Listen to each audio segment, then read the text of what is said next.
Okay, so I just want to start by asking you guys a very simple question. Do you think that when clowns have sex, they honk with every thrust?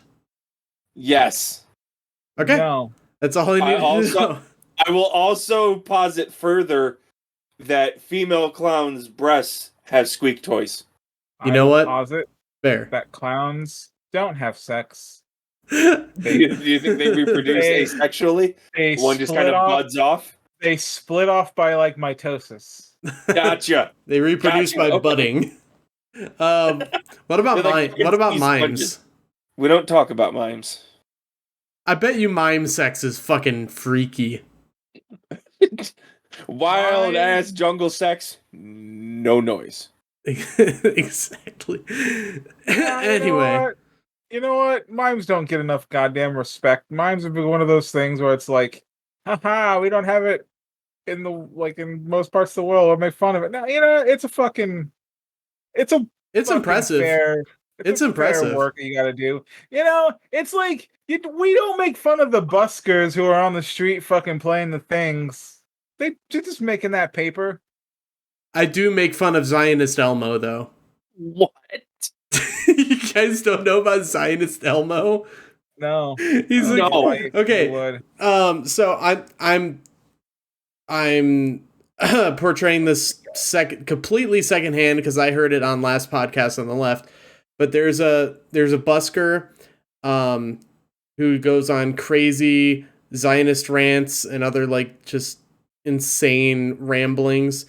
But his name is Adam Sandler, and it's very clear that it's not the comedian Adam Sandler. It is a completely different Adam Sandler.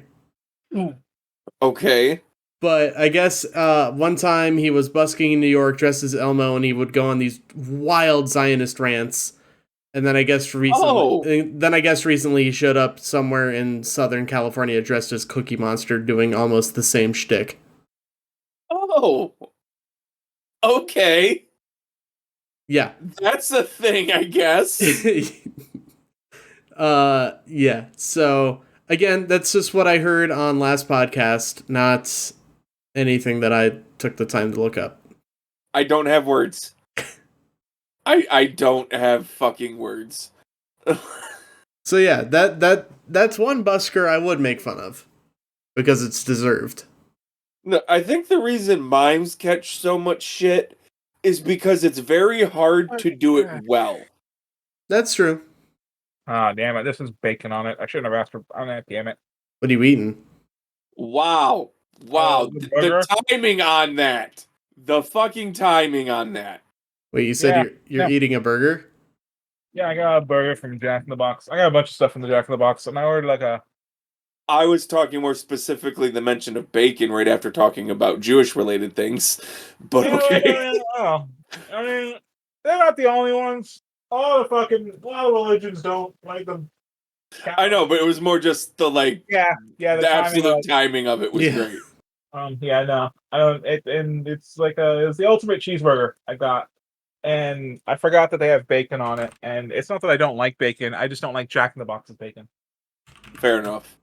I've never had Jack in the Box.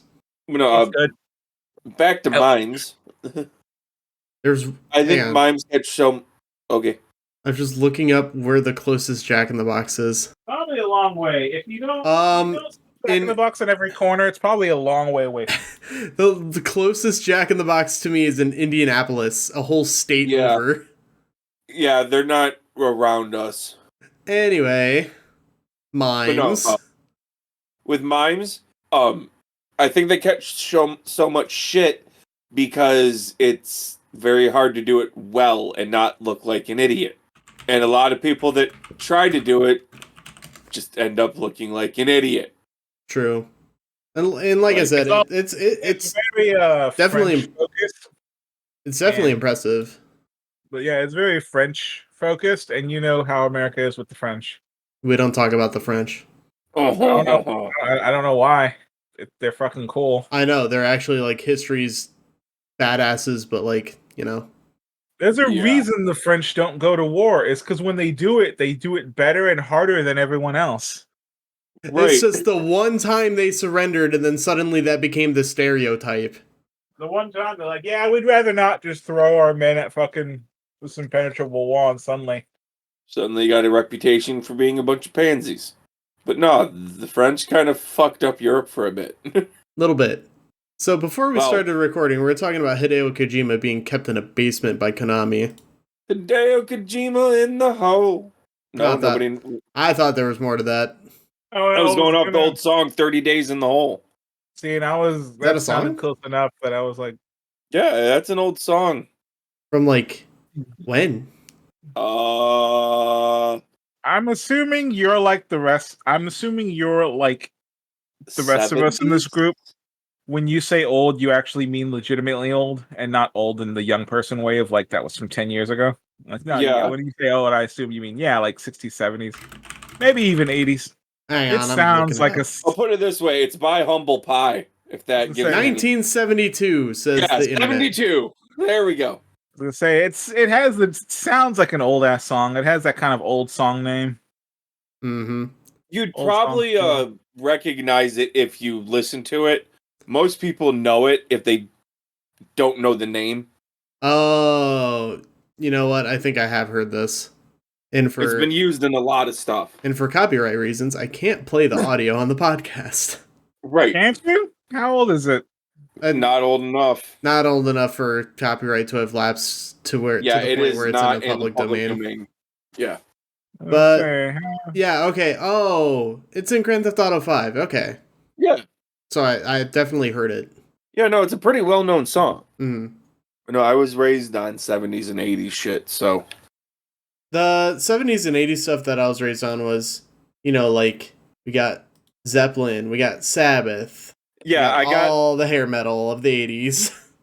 I got all that, plus, like, Kool and the Gang, Chaka Khan, George Clinton, and P-Funk. Yeah. I saw an episode of fucking Phineas and Ferb. I'm not gonna say the other day because it was like 3 or so years ago, but it was an episode of goddamn Phineas and Ferb where the guest star was Shaka Khan, and I just went like, for who? Who? For who? Who are you the guest star for? Like the parents? Really? And even then, it's Phineas and Ferb. There's a lot of parents who don't know Shaka. Like that's an old pull. Yeah. That's a wild pull. But like, fucking power to you, Phineas and Ferb. Hell yeah. That's actually crazy. But yeah, no, I was raised on a very weird mix of music. See, my mom was always into like the soft rock and like kind of funkier stuff, but not. I don't know. I would describe it as just like top 40. So like Bryan Adams. I'm not sure about her feelings on Bryan Adams, but I can tell you that she is a huge Barry Manilow fan. Oh, okay. That's a lot older. See, I was gonna say something along the lines of like maybe Billy Joel or something. Oh yeah, Billy Joel up there. She likes Bon Jovi too. My mom had me when she was really young. I think she was like 16. So like, I was forced to listen to old fucking music, just like everyone's forced to listen to the oldest shit. But like, I mostly grew up on what was popular during the 90s. So a lot of like late 80s stuff, a lot of hair metal, but also a lot of like, I mean, Matchbox 20 is one of my favorite bands because of that. So we're also Hispanic, so there's a lot of like Hispanic bands I don't fucking remember the names of, but I'm like, yeah. Mm-hmm. I get a lot of my music taste from my dad and my older sister. At least normal music taste. Things you hear on the radio, it's like, yeah, most of that's from like my family. Mm-hmm. But then, yeah, you got the couple of weird out there ones. It's like, yeah, I found this late one night downloading random shit, and then it's like, well, not even that. It's like, I mean, a vast majority of shit I listen to is like video game soundtracks or like anime and tokusatsu like OSTs. You know? And you know what? That's completely fair. And you ain't no fucking XM radio, fucking Sirius radio station full of that. Look, all I'm saying is some of those OSTs are fucking killer. Some try like it's one of those things where I'm like, at most we finally hit a point in like video game media, where like there is more music than you could ever possibly listen to in your entire lifetime, and a vast majority of it is finally good. Yeah. And it's like, yeah, Like, I'm not gonna lie, I am a big sucker for the orchestral remix of the Dragon Quest XI music that they put in. That shit is I so good. love orchestral renditions of video game music. yeah. Dude, Whereas I saw video games live. yeah, of course you need to. It's one of it's a That great experience. And oh man, so this is just like I sorry to bring this up, but it's just one of those moments that I'm like, that is something that's probably going to stick with me a long time. I went to see video games live, and it was really cool. It was really fun, and they had a point where they started playing the orchestral version of Simple and Clean. And while they were playing it, they were just showing clips from like the older Disney movies, and it was fucking great. It was the best time. I I don't I'm not gonna lie. I think if I saw that, I would cry. It's great. I th- I don't care what anyone says. Simple and Clean is a fucking bop. we didn't get that one, but I believe trying to remember which Assassin's Creed opening it was. It's another series I completely missed out on. I tried to play the first Assassin's Creed, but couldn't really get into it. Honestly, if you're going to play the Assassin's Creeds now, start from 2 on. 1, it's good for its time. Yes, there's a lot of lore there, but it's gone over in all the other games for the most part, and the gameplay is so much better from 2 on. I'll Like keep that in mind. Like once you get into Ezio and all his shit, and from there on, the gameplay is a lot better. I still need to finish it up. I think all but Valhalla.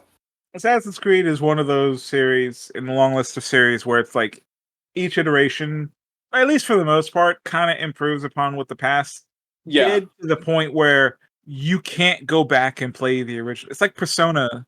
You can't play the originals. They play so old and so slow and so boring. And yeah, so many iterations have happened that you're just like, I tried playing the original Far Cry. And then like, and it's just fucking no, man. It's not happening. yeah. No, like Persona 1 and 2 are so different from 3 on. Even with 3, you start There's a hitting lot of shit where difference. like, what do you mean I can't control the party members? Fucking AI, Jesus Christ. See, that's why I won't play the original 3. I'll only play, I think it's FES, because that lets you control party members. Yeah. I still haven't finished that one yet, but that's mostly because I have to get through all of fucking Tartarus. Yeah. Once I get And done only- with 5 Royal, I plan on either streaming, probably streaming, either Persona 3 or 4. I'll tell you right now, you won't. How's that? I've told everyone this. Persona is probably the worst it'll ever be. If you have played any one, you can't play the others before. You just can't. You're going to hit, especially 5. Oh man, even going back to 4, having played 5, you're gonna be like, the fuck is this? What do you mean? Everyone bitching about how slow Persona 5 is. Man, you fuckers did not play 4. Yeah, if you want the true ending of 4, holy Christ. You know, like, Oh just god, fucking- like you have to do 2 playthroughs for 2 full do playthroughs. full playthroughs for 4 if you want to get the true ending. And it's Yeah. also one of those beautiful games of like, oh boy, it's been about 7 hours, and I think we're just now unlocking the first dungeon. Yeah. No, don't get me wrong. I absolutely love 4. I love the murder mystery with it. It is a great fucking game. It crawls. But if you've played Persona 5, you will fucking kill yourself playing Persona 4. And that's Yeah. not even counting fucking 3. It's if you've played 5, it's impossible to go to 3 or anything before it. I'll put it this way. I have I have on my playthrough or my finished playthrough of Persona 5 just over 200 hours. And that's me fucking around a lot and everything. I could probably shave about 30 off of that from me just fucking around looking shit up and dicking around in mementos. I probably need to add 30 or so hours for Persona 4 to get the golden ending on, Persona 4 Golden on everything. And that's with only a little bit of fucking around. Like, Oh. 4 is long. I would recommend giving 4 a shot before committing. Yeah, I would play it a little bit before you commit to doing a let's play. See if you can deal with its pace. Yeah, and just like the things, because like I said, it can be very difficult. So before like committing to a playthrough, definitely like just do like a little, because it's also Persona. It's not like you'll hit like anything really major plot wise In that first little bit, yeah. that first little bit. Mm-hmm. This is just a warning from someone who, luckily enough, touched Persona 4 before playing 5. I can go back and play Persona 4, but having touched Persona 4, I got like an hour in or two into 3 before I went nope, and just Yeah. See, that was my thing, is I played 4 Golden first, because I basically got my Vita as it came out. So that was one of my first Vita games. And then I was like, okay, I want to play more of Persona. That's when I download 1 and 2. Oh, these are nothing like that one. Where did they start like this one? Oh, with 3. Okay. Wow, this is still a hell of a lot different. like 1 and 2 especially. It's like 1 and 2 are like you're playing fucking. It's like going to Pokemon Red and Blue after having played fucking like any of the like Sword and Shield is what Persona 1 and 2 feel like. They are just so JRPG PS1 bullshit. And they're still very much with 1 and 2, Persona hadn't really differentiated itself from SMT yet. Yeah, I was going to say that's not even counting the idea that like Persona 1 and 2 are really more Shin Megami Tensei 1 and 2.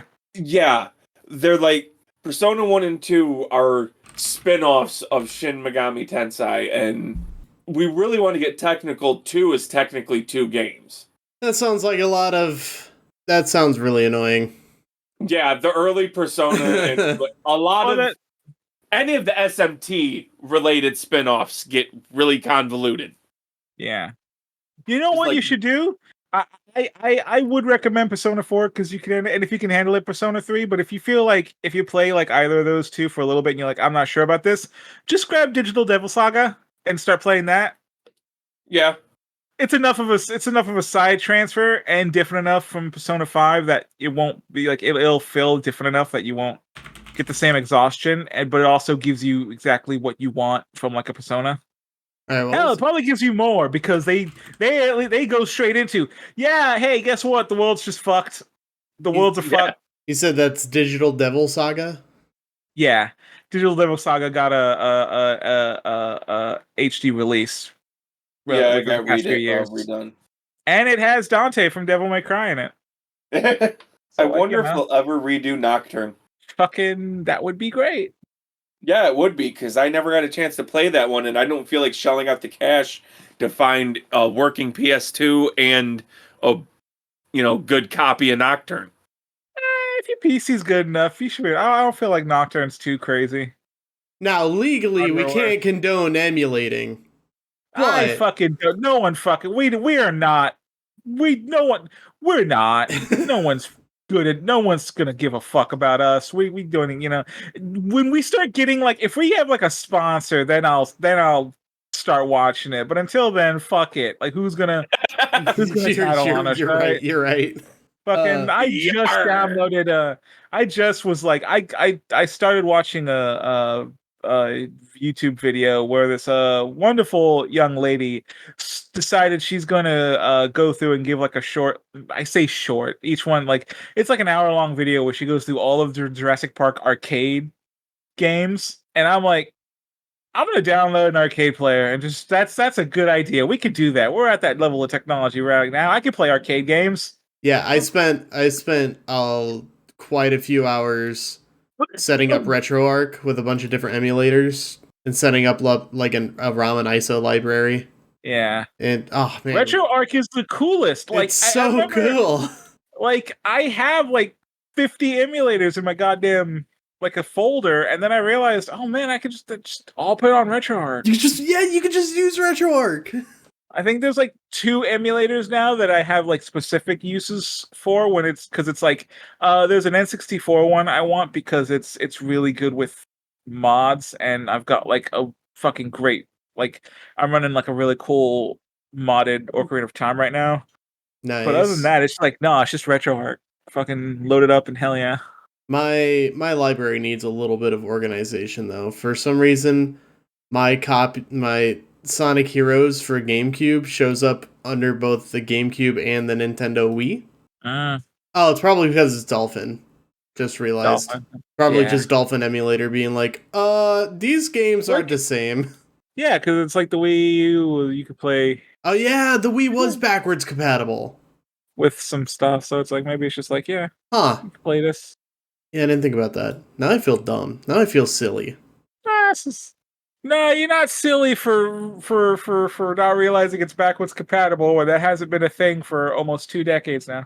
I missed that, but at this point, it's like, what's the point? Yeah, it's one of those things where I'm like, I get it. Back then it was possible but now it's like if you put backwards it would just be limiting the fucking console. You wouldn't be able to so it's like, no, I get it. It's fine. Instead, how about you just not instead just put everything on digital. Everyone's complaining, rightfully so, about how like the 3DS and Wii U eShop getting closed down, right? Fucking no one talked about how like PlayStation 3 had a huge fucking library that when the PlayStation 4 came out, they just fucking dropped all of it. And I'm like, cool. There was like 50 PS1 classics I had bought because I was able to buy them and play them, and but now Nick, you fucking can't. But Nick, you don't understand. The Nintendo has the Pokémon. Let me buy it. I will give you the money, Nintendo. Put all of the advanced. Yeah, like if you put all the advanced shit, like I will buy every fucking advanced game if you would have put it. I did it on the eShop. The only reason I didn't spend more money on the eShop is because I didn't get a Wii U until very late. But like, if they still bought all the Pokemon games and like a bunch of the Mega Mans and shit like that. If they put the Pokemon stuff on the Nintendo like online thing, I'd be fine with that because I got that. They're definitely going to because someone did some data mining on like the emulator that exists that the the thing is, and they found that it is really easy to set up the Pokemon to Pokemon trade into like Scarlet and Violet and shit using the that emulator. Like it connects very easily, so people are especially to like Pokemon Home. Well, I think Home as well, or Bank, whatever it's called. Home, I think. Yeah, Home. Yeah, it's Pokemon Home. So they think that we're eventually probably going to get the Pokemon games on some of them at some point. That'd be cool. I'm like, yeah. I to this day sit there and I never beat it, but I really liked Black and White, and I wanted to play Black and White too, and that'd be really fun. Yeah, I never got to play Heart Gold or Soul Silver or Black and White 2, or even like Platinum. I skipped a bunch of generations. I played, let's see, I played Blue, Yellow, Gold and Silver, Crystal. Then my next one was Arceus. That's a lot. I think that is a lot. Yeah. Then Sword and Shield, and now, no, I did have X in between. I did have okay, I was gonna say X. I finished Crystal, and then I skipped like 2 generations, and then picked up Diamond and Pearl, and then I've been playing them basically ever since. My 3DS was broken when Sun and Moon and came out, so I didn't start playing those until later when I got an emulator. And I will sit there and say Sun and Moon are these wonderful little gems of a fucking Pokemon game that no one talks about because they're smaller and not as big. They don't have 8 gyms, so they're The not as big good. complaint that I hear about Sun and Moon is that it's too handholdy. And I'm like, yeah, because it's a Pokemon game that's built with a story.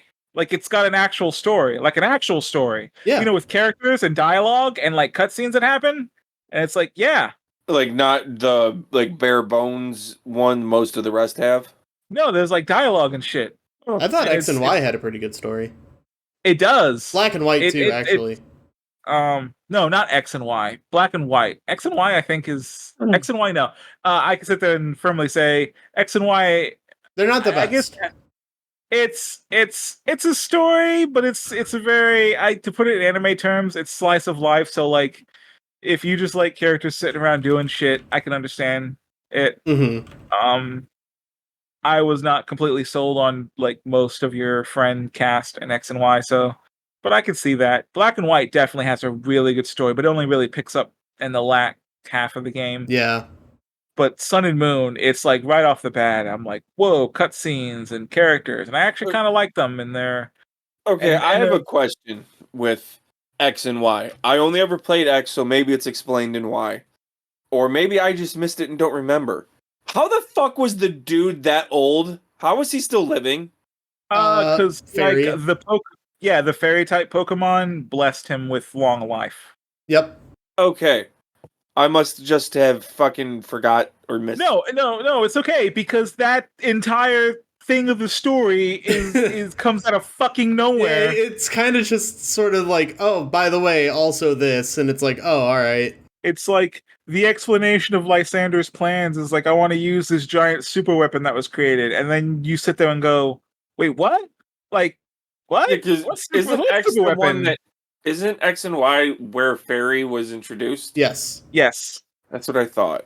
And it's like, yeah, and Lysander's like, yeah, the super weapon that exists. And everyone's like, fucking no. And then he's like, this war 3,000 years ago, blah, blah, blah. Yeah, the 3,000 years ago war. You're like, wait, what? And they're like, yeah. Yeah, now that we're talking about it, I do remember like playing that one. La da da da da. It's regular Pokemon. Da da da da. What the fuck? Wait, what?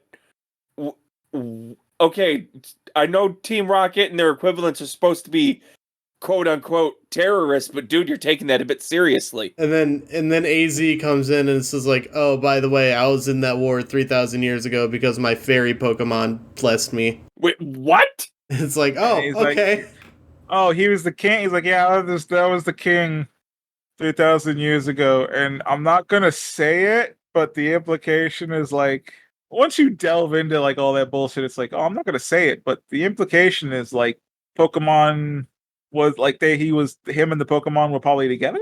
Because it's in X and Y that we get that one background check of like there was a point where people in Pokemon were like the same. Yeah, I believe the exact quote they used was shared the same table, and so it's like, does that mean like Pokemon regressed, became more feral, or were people more feral and less civilized? That's a lot. All right, I forgot about this part. Oh yeah. According to a folktale, Pokemon and people were once considered equal and even intermarried. No, I went on the Pokemon XY TV tropes page.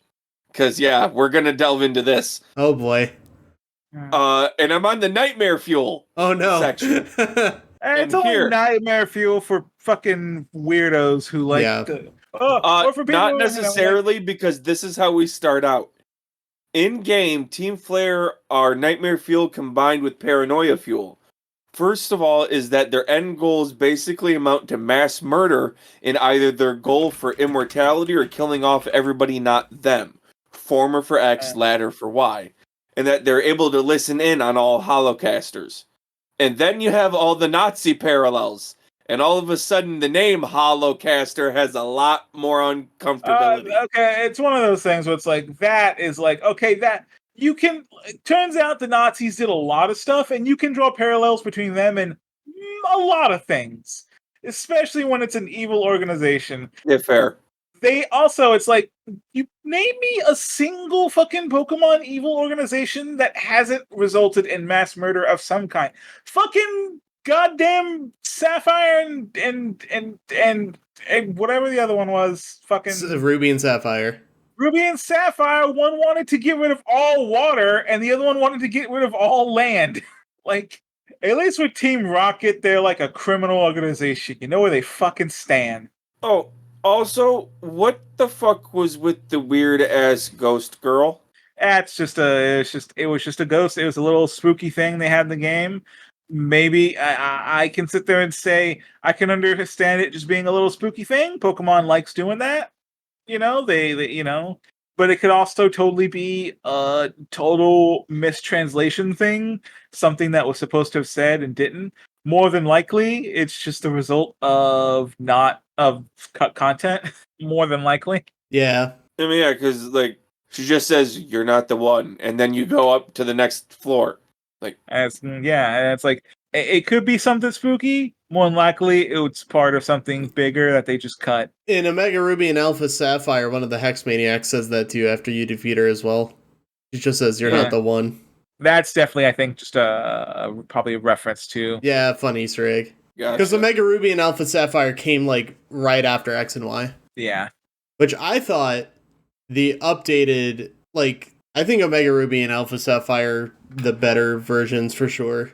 Oh yeah, they're one of, it's like, to me they're right up there with like Fire Red and Leaf Green as like perfect remakes that do the original justice and add plenty on to make them better. In like actual post game. Yeah.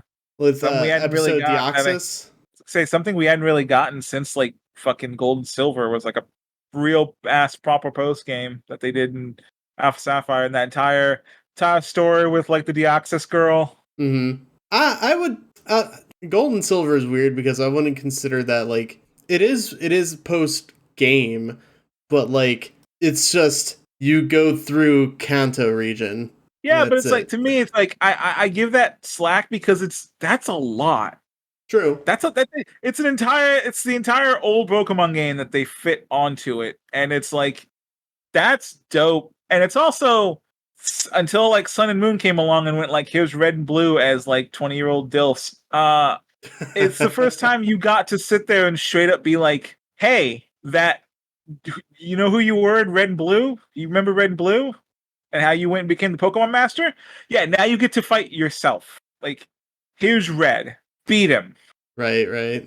And it's just like, that's so cool. Strong as this is like, it is simple, but it's also, like I said, it's the first one that did that. And it's just like, it's very memorable. I kind of wish you don't need to let me go through the past games, but like, it's like they started doing something similar with like battle towers and shit, where like post-game battle towers would be like you fighting past gym leaders and champions and stuff, and stuff like that, right? Mm-hmm. And that was really cool. But we've never got a Pokemon game that went like, all right, here's the guy, you beat, hey, you beat, Violet and Scarlet. Here's the champion of fucking Sword and Shield.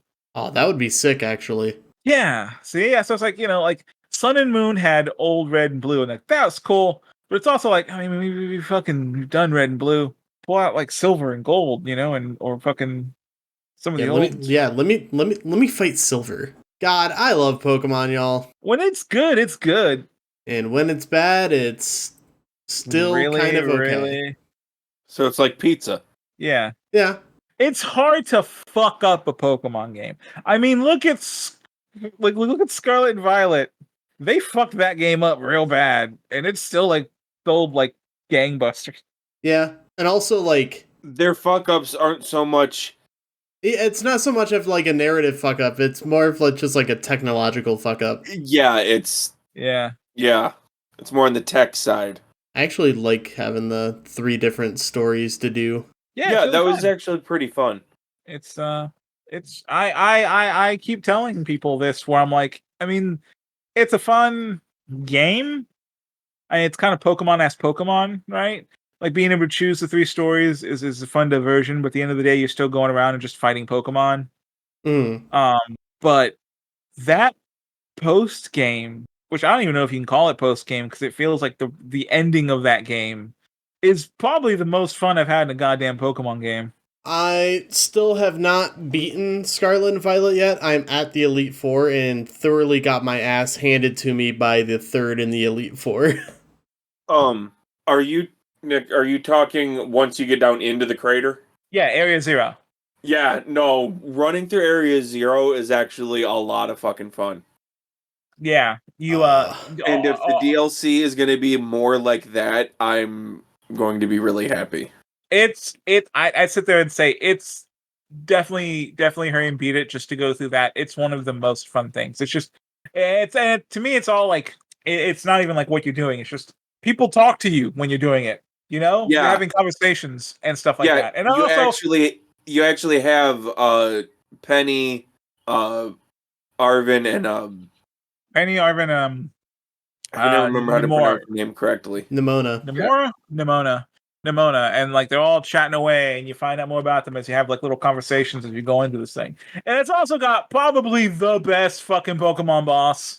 Yeah, I've never seen a Pokemon boss dunk harder on you than the very beginning of that fight. yeah. I'm not gonna spoil anything except that fight starts with the boss looking at you, holding out their hand to reveal a Master Ball, and just letting the Master Ball fall and release the Pokemon that you start to fight. It is the biggest I'm not even giving you the effort towards tossing it at you. I'm just dropping it.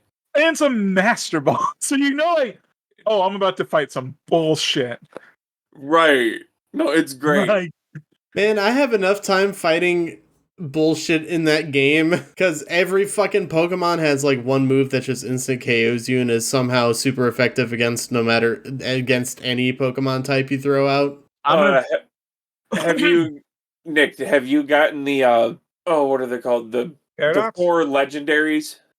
No, because like, okay, so I bought Violet and I beat Scarlet. I got Scarlet and I beat Scarlet.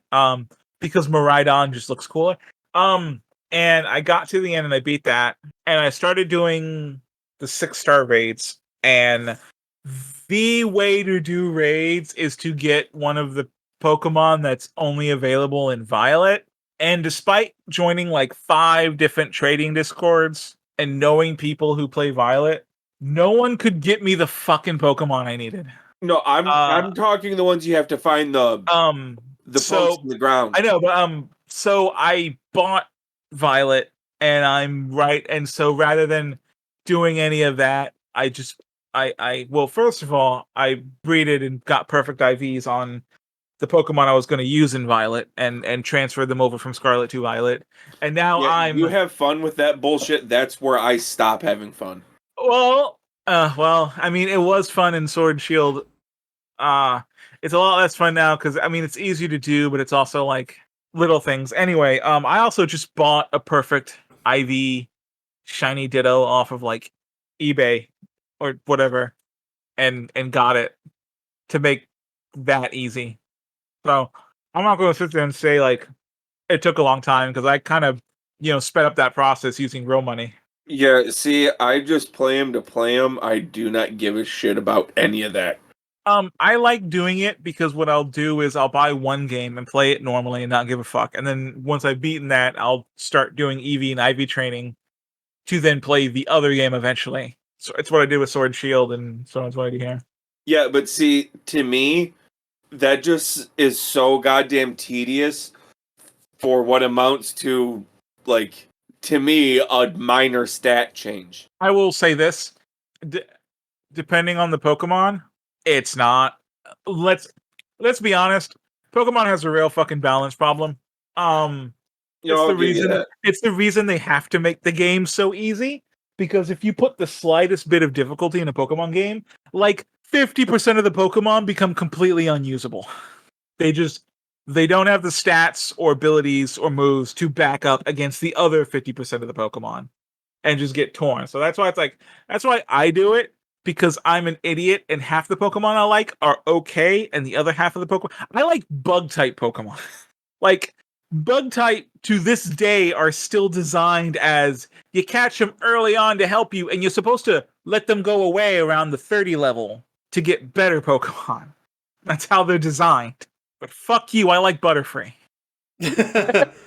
Fuck you, I like on, Beedrill. Beedrill's so cool! You see its mega form? It's got like it's a Gundam. Yeah. Fucking Heracross? Yeah. I went on a kick of naming a bunch of my Pokemon after goddamn kaiju this time around. The only Pokemon I nicknamed was my starter. I picked Fuecoco, and I just named him Coco. You are a monster. Why? You are one of those degenerates who don't name their Pokemon. Yeah. Name them. Why? They're not tools. They're not tools. They're your friends. Yeah, you don't spend 10 hours with someone that you did. If you don't spend 10 hours with party members in an RPG and just name them boy 1, boy 2, girl 1, girl 2. You're right. That's why I trade duplicates. I collect one of all the Pokemon. Like Noah in the fucking Ark. Yep. Yeah, no, I named my There are very few occasions where I'll nickname a Pokemon. I just generally don't. Yeah, no, I went with Fuecoco too, and I named him Godzilla.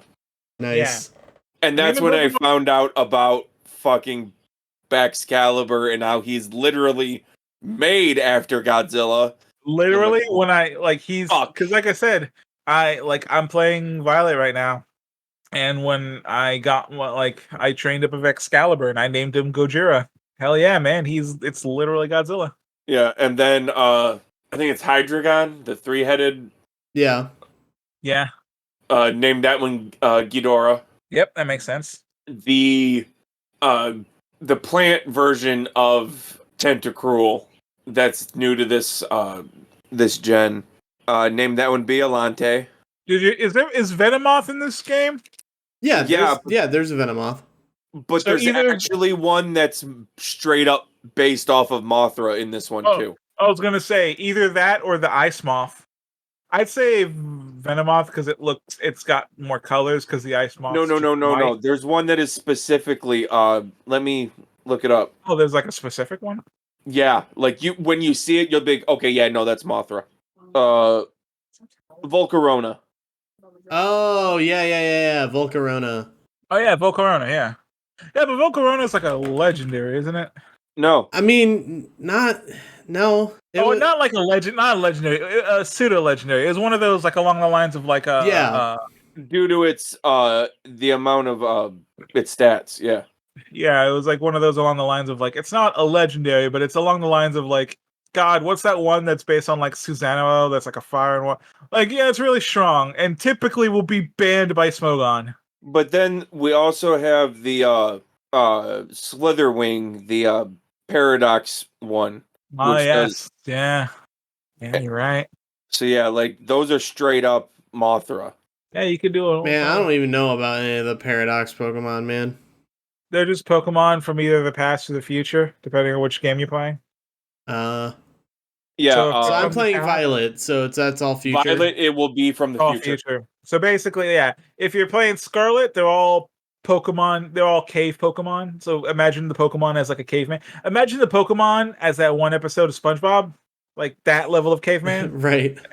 And if it's Violet, then imagine all the Pokemon if they got like Transmetal from Beast Wars. Yeah, no, there's actually some pretty cool crossovers. And ooh, Paradox Tyranitar. I love Tyranitar. Yeah. Yeah. They're really good at picking the Pokemon that are popular. There's a couple that I'm surprised haven't gotten it, and I'm like, they're definitely gonna. Like, I'm surprised there's no Paradox Lucario, and I'm like, there's going to be a Paradox Lucario. Why is that's like the last big raid. Before this last one had 2 new Paradox ones. One was Iron Leaves, wasn't it? And it was based off of that's Virizion. Yeah, and then they had the one that was based off of Suicune, if I'm remembering how to pronounce that correctly. Walking Wake. Yeah, Walking Wake. Fucking yeah. So it's like there's a couple of them I'm like, There's some that got the paradox treatment that I'm like, you either just pick these randomly or someone on the team likes them, and I respect that. But there's some that I'm like, Yeah, okay, like, yeah, like why Hariyama? why Hariyama? That's the one. Hariyama apparently Iron Hands is like the Pokemon to use in raids. It's like insanely powerful. But then you also got stuff like fucking who did it? Who picked Donphan? I love Donphan, but who picked Donphan? Of course, Gardevoir and like Salamence have fucking Yeah, goddamn. Gardevoir, Salamence, and Hydreigon. You're like, yeah, I got that. But like, I like Magneton. Who the fuck picked Magneton? But what about also But guys, Delibird? guys, have you caught a Vaporeon yet? You get out of here with that. Get out. Get out. I caught a shiny one. No, fuck you. Yeah. Legitimately, though, I did catch a shiny one. I'm very proud of you, but also fuck you. God. Seriously, I ran into more shinies this generation than I have in any of the others that I played. I finally found a shiny in the wild for the first time since playing a Pokemon game for like 20 years. So, I think I've mentioned it before, but my very first shiny was a shiny Mesprit in Pokemon Diamond and Pearl. Mm-hmm. That one I just completely came across by complete accident. I didn't do any shiny hunting or anything, like no hacking. It appeared. I didn't even know it was shiny at the time. I had a friend from school tell me it was a shiny Pokemon. No, I've literally had never run into a shiny on my own other than in Arceus, and their rates aren't the same as the rest of the games. Yeah. In Arceus, it's very easy to get a shiny. But even in Arceus, I never ran into a shiny except for like, except for the Ponyta. But like this game, I was just sitting there and there's a nice little spot you can grind out EXP in that's really easy. And I just came across a fucking shiny Espeon, and I was like, "Fuck!" I would have to go. Shiny I've ever seen. I would have to go through all of my Pokemon one of games. One of mine was a fucking Rookidee.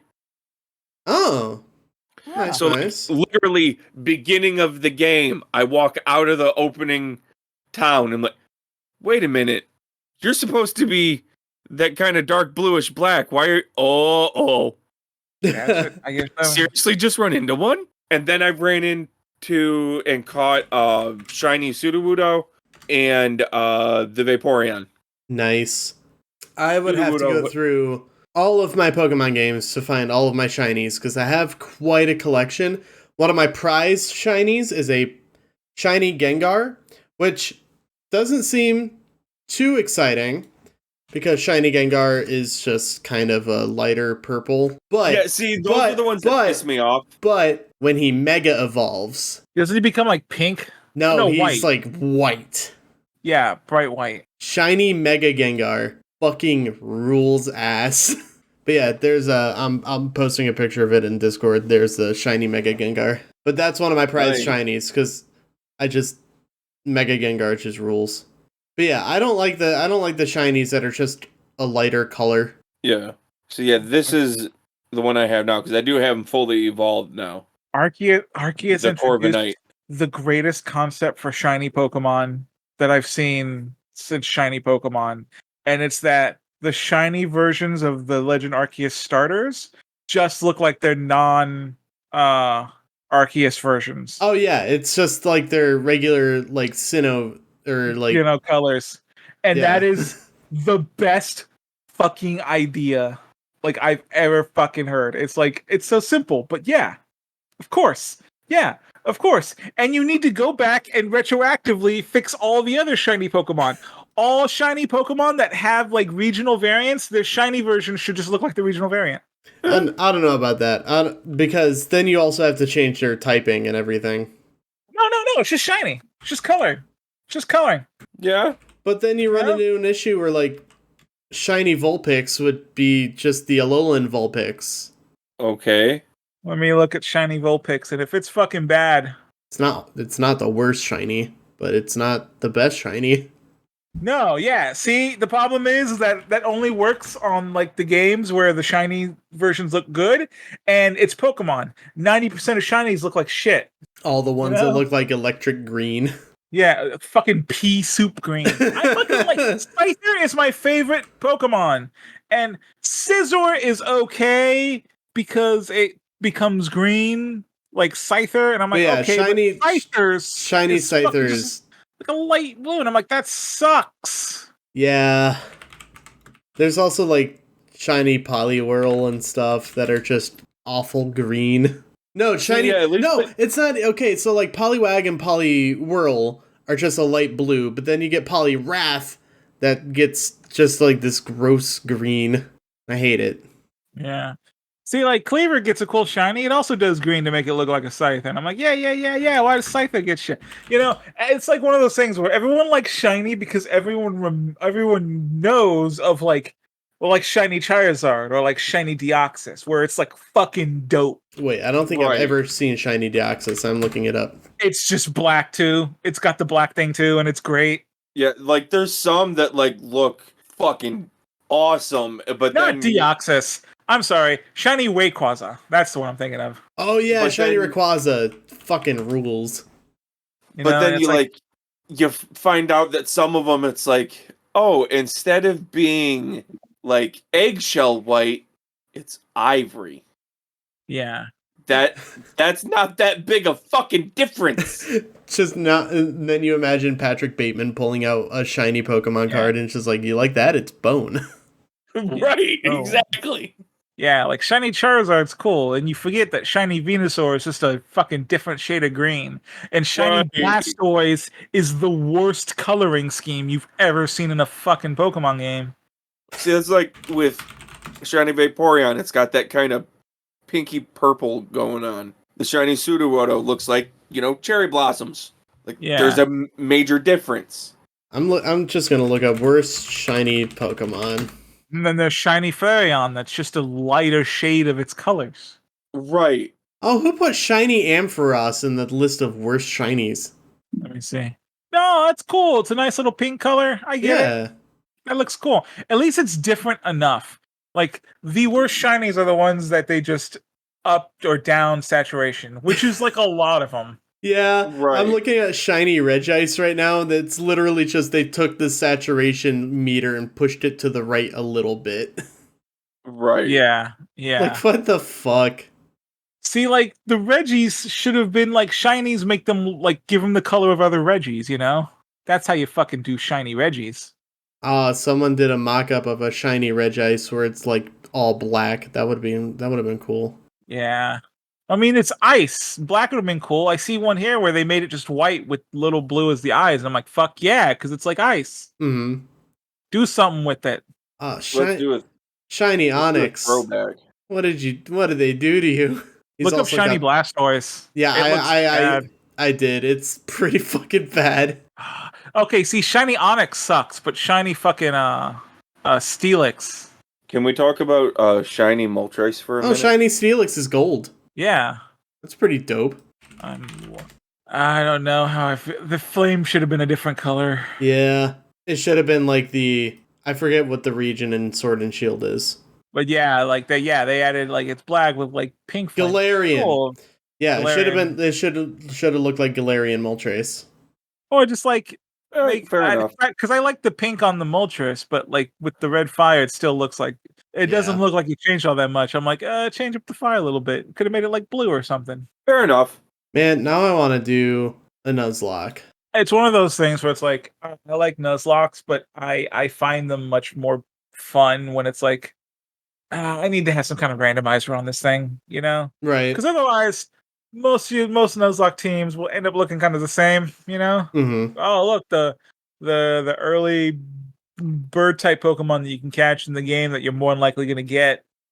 Turns out it's good, Turns out it's good. you know? It's like, yeah, like throw a little bit of Most of those early flying types tend to be good, yeah. Yeah. Like, you can't beat Pidgeot. Yeah, Pidgeot was The pretty Pidgey line fucking awesome. is just great. Like, once you get to Pidgeotto, everything is just smooth sailing. And then you get Pidgeot, and it's like, fuck yeah. Anyway. Or you also find out that like the early game normal type is like, oh yeah, it's also pretty good. Oh, yeah. Like, Rattata. Yeah, or Zigzagoon or fucking any of them. And this one would be Lechonk.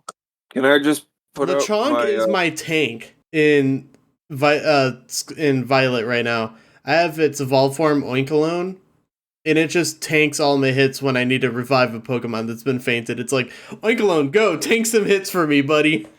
Yeah. Can I just point out my love of Halucha? Just because of my love of wrestling? Halucha, I have a love-hate with Halucha because I hate fighting against it, but I love using it. Have you seen its shiny? I have not. I'm going back to Google Images. I'm posting it right now. It's pretty good. Yeah. Oh, that's fucking rad. Right? I mean, it's basically just King and Dark King. It's like when you pick the same character in a fighting game. Yeah. Like, if there was It ever works going to 'cause be he's- one that I tried to do like a shiny hunt for, it may be Halucha. Yeah, I could see why too. Anyway, I'm starting to get a little sleepies, so how's about calling it there? We can. Okay, yeah. That works for me. All right. Well, thank you guys for listening to this long-winded. It's not as long-winded as it could have been, but hey, what can we say? We love Pokemon. If you want to get in touch with us, you can find us on Twitter. It's at ambiguouspod.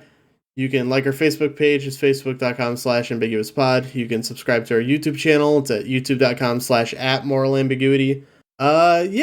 We'll be back soon with an episode of the actual game of the next episode of Dragon Shard, so stay on the lookout for that.